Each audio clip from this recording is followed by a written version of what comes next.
Irmãos, nós estamos então caminhando com o povo de Israel, conhecendo a história da Bíblia, lendo desde o começo, desde Gênesis. Está sendo maravilhoso para mim. Tenho certeza também que para vocês, os que estão acompanhando, tanto ao vivo quanto a gravação. Nós paramos no capítulo 16. Nós vimos depois do povo de Israel sair do Egito, atravessar o Mar Vermelho. Eles, depois que atravessaram o Mar Vermelho, eles foram para o deserto de Sur. Depois do deserto de Sur, eles chegaram a Elim. De Elim, eles partiram de Elim e foram até o deserto de Sim. Hoje nós vamos caminhar partindo do deserto de Sim, lá no capítulo 17. Então vamos ler então. Toda a comunidade de Israel partiu do deserto de Sim, andando de um lugar para outro, conforme a ordem do Senhor. Acamparam em Refidim, chegaram em Refidim, mas lá não havia água para beber. Por essa razão, queixaram-se a Moisés e exigiram: dê-nos água para beber. Esta é a quarta murmuração desde a partida do Egito. Ele respondeu: por que se queixam a mim? Por que colocam o Senhor à prova? Então, lições para nós, né? Não colocarmos Deus à prova, temos fé. Mas o povo estava sedento e reclamou a Moisés: por que você nos tirou do Egito? Foi para matar de sede a nós, aos nossos filhos e aos nossos rebanhos? Então Moisés clamou ao Senhor: que farei com este povo? Estão a ponto de apedrejar-me. Olha só ao ponto que estava o povo de Israel, né? Respondeu-lhe o Senhor: passe à frente do povo, leve com você alguma das autoridades de Israel, né? Os anciões, né? Tenha na mão a vara com a qual você feriu o Nilo e vá adiante. Eu estarei à sua espera no alto da rocha, do monte de Horebe. Bata na rocha, e dela sairá água para o povo beber. Esta é a ordem do Senhor. Bata na rocha, e dela sairá água para o povo beber. Assim fez Moisés, à vista das autoridades de Israel, e chamou aquele lugar de Massá e Meribá, porque ali os israelitas reclamaram e puseram o Senhor à prova, dizendo: o Senhor está entre nós ou não? Comentário desse capítulo 17, do versículo 1 ao 7. Então, aqui relata, né, a provisão de água em Massá e Meribá. Relata que sem água em Redifim, o povo entra em pânico, murmura contra Moisés e questiona se Deus estava com eles. O milagre, por instrução divina, Moisés fere a rocha, ele bate na rocha, em Horebe, com sua vara, e a água jorra milagrosamente para saciar a sede de todos. O significado: o local é chamado de Massá, que significa provação, e Meribá, que significa contenda. O apóstolo Paulo interpreta essa rocha espiritualmente como um símbolo de Cristo, que supra as necessidades de seu povo. Está lá em 1 Coríntios capítulo 10, versículo 4. Eu vou ler também para já nós ficarmos com a mente voltadas também para o Novo Testamento. 1 Coríntios capítulo 10, versículo 4. Os irmãos da Zona Sul, que estão participando da escola dominical, nós entramos neste domingo passado na carta aos Coríntios. Nós estamos, depois de Atos, vendo as cartas de forma cronológica, as cartas de Paulo. Eu vou ler do versículo 1 até o 5. Então, Paulo escreveu aos Coríntios para que os exemplos de Israel nos sirvam de lição. Esse é o propósito da Bíblia, né? Tudo foi escrito para que nos sirva de lição. Repetir as coisas boas e não repetir os erros. Então, Paulo falando aos Coríntios: porque não quero, irmãos, que vocês ignorem o fato de que todos os nossos antepassados, e nós estamos lendo aqui, estiveram sob a nuvem e todos passaram pelo mar. Acabamos de passar com eles pelo mar. Em Moisés, todos eles foram batizados na nuvem e no mar, ao atravessar o mar. Todos comeram do mesmo alimento espiritual. Estamos vendo aí, não? O pão que desceu do céu, o maná, e beberam da mesma bebida espiritual, pois bebiam da rocha espiritual que os acompanhava. E essa rocha era Cristo. Contudo, Deus não se agradou da maioria deles. Por isso, seus corpos ficaram espalhados no deserto. Então, nós estamos aprendendo que Deus, quando não se agrada, sofrer um castigo, nós vamos ver que eles vão ficar no deserto. Assim vai ser também, infelizmente, né? É, a eternidade, né? A porta da salvação é estreita, larga é a porta da perdição. Muitos vão tentar passar pela porta estreita e não vão conseguir. A maioria é pela porta larga da perdição. Então, são exemplos para nós, para que nós sejamos fiéis aos mandamentos e à vontade do Senhor. Nós vimos aqui que Deus mandou Moisés bater na rocha. Eu vou adiantar só um fato, mas vamos ver mais detalhadamente adiante. Lá em Números capítulo 20, versículo 8, que é para a primeira geração, era para Moisés falar à rocha, vai faltar água novamente lá adiante. Deus vai mandar Moisés falar à rocha e ele desobedece, por qual razão, talvez estressado, ele bate a rocha. E por esse erro, essa desobediência, vai ocasionar Moisés não entrar em Canaã. Por que, que eu deixo isso bem frisado para dar ênfase a isso? Para nós aprendermos e vermos que desde a origem a desobediência a Deus traz consequências.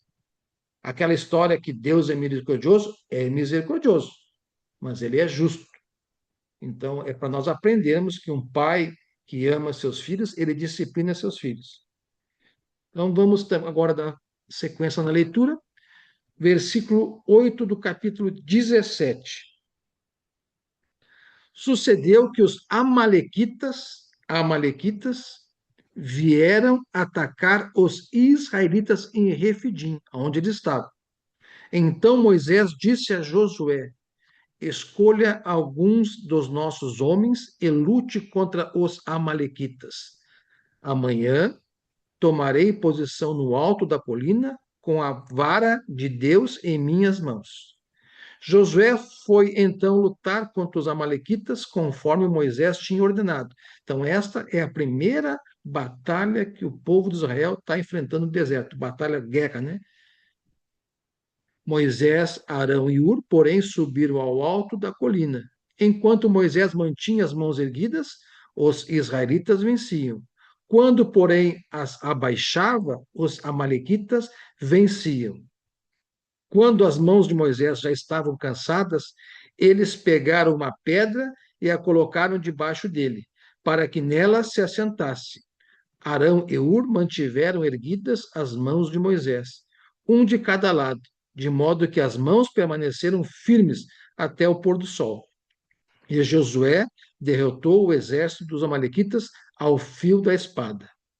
Depois o Senhor disse a Moisés, vamos gravar bem esse recado do Senhor a Moisés: escreva isto num rolo, como memorial, e declare a Josué que farei que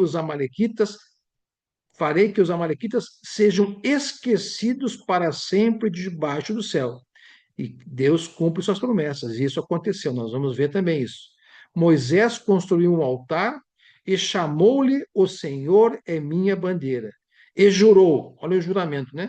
Pelo trono do Senhor, o Senhor fará guerra contra os amalequitas de geração em geração.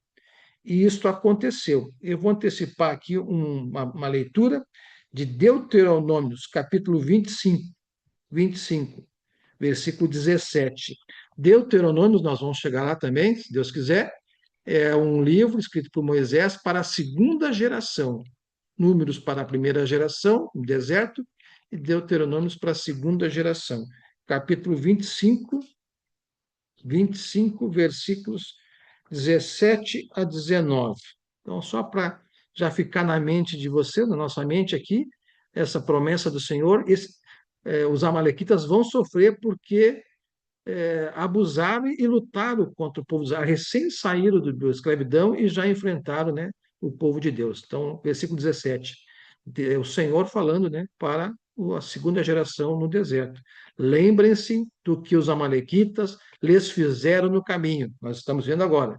Quando vocês saíram do Egito, quando vocês estavam cansados, exaustos, eles se encontraram com vocês no caminho e eliminaram todos que ficaram para trás. Não tiveram temor de Deus. Quando o Senhor, o seu Deus, der a vocês o descanso de todos os inimigos ao seu redor, na terra que lhes será para dela tomarem posse como herança, então Canaã, vocês farão que os amalequitas sejam esquecidos debaixo do céu. Não esqueçam, não esqueçam disso. Eu também quero ler aqui 1 Samuel, capítulo 15. Também vou adiantar alguma coisa para ficar na nossa memória, e depois, quando chegarmos lá, vocês vão ter noção. Olha só uma desobediência, né? Eu vou ler todo o capítulo 15. Saul perdeu o reinado por causa da desobediência de Deus em relação aos amalequitas. Vamos ver aqui então, capítulo 15 de 1 Samuel. Samuel disse a Saul: Eu sou aquele a quem o Senhor enviou para ungí-lo como rei de Israel, o povo dele. Por isso, escute agora a mensagem do Senhor. Então, hoje nós não escutamos, mas não temos mais profetas para nos dizer como andar, o que fazer. Nós temos as sagradas escrituras. E irmãos, com amor que nos vê em erro, nos exortam para que tomamos o caminho correto. Então, naquela época, tinha os profetas. Assim diz o Senhor dos Exércitos: castigarei os amalequitas. Então, vem de geração em geração. Já estamos na época do reinado, aqui com Saul, né? Castigarei os amalequitas pelo que fizeram a Israel, atacando-o quando saía do Egito. Então, aquele erro lá vem vindo de geração em geração, né? Agora vão, ataquem os amalequitas e consagrem ao Senhor para a destruição tudo o que lhes pertence, uma ordem direta para Saul do Senhor. Não os poupem, matem homens, mulheres, crianças, recém-nascidos, bois, ovelhas, camelos e jumentos. Então convocou Saul os homens e os reuniu em Telaim, 200.000 soldados de infantaria e 10.000 homens de Judá. Saul foi à cidade de Amaleque, até para saber quem são os amalequitas, a origem, né? Os amalequitas, eles descendiam de Amaleque, filho de Elifaz, que era filho de Esaú. Foram assimilados, né, disseminados e desapareceram da história por volta do século 8 antes de Cristo. Então, eles foram até essa cidade aqui, né? Como Amaleque, e armou uma emboscada no vale.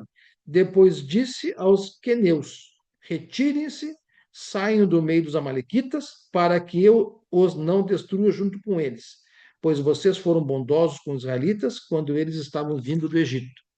Então os queneus saíram do meio dos amalequitas. Esaú atacou os amalequitas por todo o caminho, desde Avilã até Sur, a leste do Egito, até aqui cumprindo a ordem de Deus, né? Capturou vivo a Guagui, rei dos amalequitas, e exterminou o seu povo. Então não matou o rei. Mas Saul e o exército pouparam a Guagui e o melhor das ovelhas e dos bois, desobedecendo a Deus, os bezerros gordos e os cordeiros. Pouparam tudo o que era bom, mas tudo o que era desprezível e inútil destruíram por completo. Então Saul aqui tomando decisões contrárias à vontade de Deus. Exemplo para nós. Temos que fazer a vontade conforme o do Senhor quer e não conforme achamos que deva ser. Então o Senhor falou a Samuel: arrependo-me de ter posto Saul como rei. Então o Senhor se arrependeu. Aí pode perguntar, mas se Deus sabia que ele ia fazer errado, o porquê que ele coroou Saul? Deus dá livre-arbítrio, ele não modifica a história. Ele não, aquela história de os predestinados não existe. Tudo está registrado, foi registrado para aprendizado nosso. Então, a lição que eu, Giovanni, tiro, nós não sabemos o nosso destino, eu, Giovanni, se eu terei a vida eterna ou não, se daqui para frente eu posso abandonar ou não o caminho. Se eu não tenho essa certeza e Deus tem, o que que eu vou fazer, eu, Giovanni? Vou me esforçar 24 horas do dia buscando o Senhor, tendo meu escape, a minha conduta com Deus, fugindo das tentações, fugindo dos locais que não agrada ao Senhor, que posso me colocar em perigo. Então, o Senhor, ele vai favorecer, vai ajudar quando a gente busca ele. Então o Senhor falou a Samuel: arrependo-me de ter dado Saul como rei, pois ele me abandonou e não seguiu as minhas instruções. Isso vai acontecer, isso acontece na vida dos cristãos. Então nós temos que ficar atento quanto a isso. Samuel ficou irado e clamou ao Senhor toda aquela noite. De madrugada, Samuel foi ao encontro de Saul, mas lhe disseram: Saul foi para o Carmelo, onde ergueu um monumento em sua própria honra. Além de desobedecer ao Senhor, se vangloriou, né? E depois foi para Gilgal. Quando Samuel o encontrou, Saul disse: O Senhor te abençoe.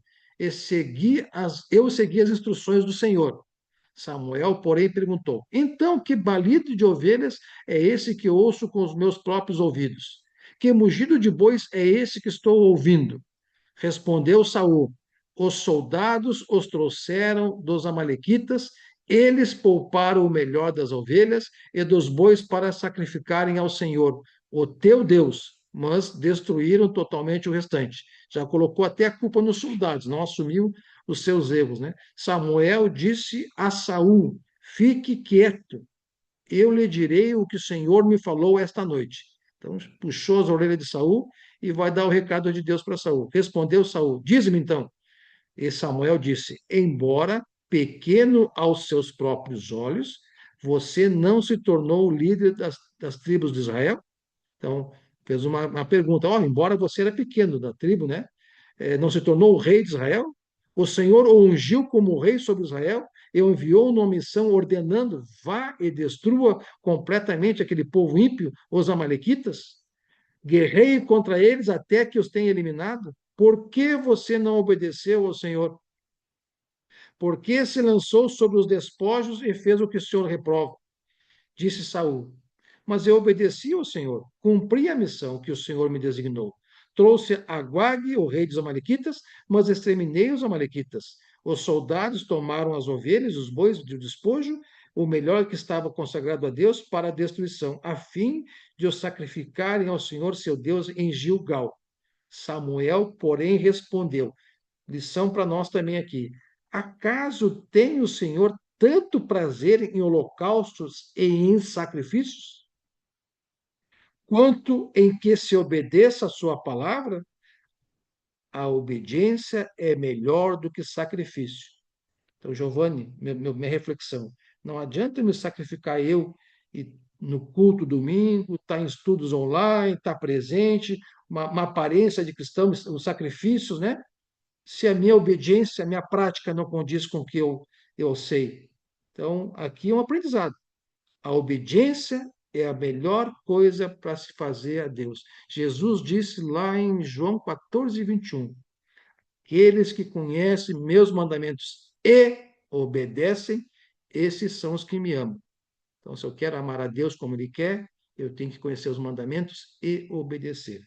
Então, a obediência é melhor do que o sacrifício, e a submissão a Deus é melhor do que a gordura de carneiros, pois a rebeldia é como o pecado da feitiçaria, e a arrogância como o mal da idolatria. Assim como você rejeitou a palavra do Senhor, ele o rejeitou como rei. Que Deus nos abençoe a todos, para que ninguém que está aqui presente abandone o caminho, para que ninguém, que eu, ninguém também que está presente, vamos orar por isso e vamos lutar por isso, chegue no dia do juízo e Deus nos rejeitar, né? Porque nós não tivemos uma vida de obediência. Então vamos ter isso em mente, obediência fiel ao Senhor. Vamos lutar por isso. Versículo 24: Pequei, disse Saul, violei a ordem do Senhor e as instruções que tu me deste. Tive medo dos soldados e os atendi. Agora eu te imploro, perdoa o meu pecado e volta comigo para que eu adore o Senhor. Samuel, contudo, lhe disse: Não voltarei com você. Você rejeitou a palavra do Senhor, e o Senhor o rejeitou como rei de Israel. Quando Samuel se virou para sair, Saul agarrou-se à barra do manto dele e o manto se rasgou. E Samuel lhe disse: O Senhor rasgou de você. O Senhor rasgou de você hoje o reino de Israel, ou seja, tirou o reino dele.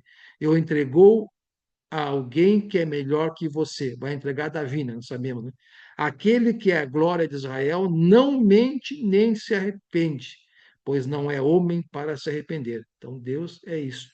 Saul repetiu: pequei agora, honra-me perante as autoridades do meu povo e perante Israel. Volta comigo para que eu possa adorar o Senhor, o teu Deus. E assim Samuel voltou com ele e Saul adorou o Senhor. Então, aqui uma lição para nós é enquanto vou repetir as palavras do irmão Luiz. Enquanto temos fôlego de vida, há chance para se arrepender e voltar para o Senhor. Então Samuel disse: traga-me Agag, o rei dos Amalequitas. Agag veio confiante, pensando: com certeza já passou a amargura da morte. Samuel, porém, disse: assim como a sua espada deixou mulheres sem filhos, também sua mãe entre as mulheres ficará sem seu filho. E Samuel despedaçou Agag perante o Senhor em Gilgal. Então Samuel partiu para Ramá e Saul foi para casa em Gibeá de Saul, né? Nunca mais Samuel viu Saul até o dia de sua morte, embora se entristecesse por causa dele, porque o Senhor arrependeu-se de tê-lo estabelecido como rei de Israel. Então, eu trouxe esses pequenos, fiz essa leitura para ficar na nossa mente que essa luta dos amalequitas com o povo de Israel vai trazer sérias consequências de geração em geração. Então, essa luta, os amalequitas, um povo nômade e hostil, atacam os israelitas de surpresa. Nós vimos aqui, né? A estratégia: enquanto Josué lidera o exército no vale, Moisés sobe ao monte com a vara de Deus para interceder. O sinal espiritual: quando Moisés mantém as mãos levantadas, Israel prevalece na batalha. Quando as abaixa, os amalequitas ganham vantagem. Arão e Ur ajudam Moisés a manter os braços erguidos até a vitória total. A vitória, o triunfo militar é atribuído ao poder de Deus e não apenas à força militar. O altar, para celebrar a vitória, é registrar a fidelidade divina de Deus, né? Moisés constrói um altar chamado Jeová Nissi, que significa o Senhor é minha bandeira, que nós também possamos carregar em nossas vidas, em nossos atos diários, junto aos nossos familiares, amigos, relações interpessoais. Cristo é nossa bandeira, o Senhor é nossa bandeira, não mais este mundo, né? Estamos aqui, mas não somos mais deste mundo. Este nome celebra Deus não apenas como o provedor, mas como um estandarte de vitória, proteção e identidade do povo. Então, essa foi a leitura de hoje, meus irmãos, capítulo 17 de Êxodo 18.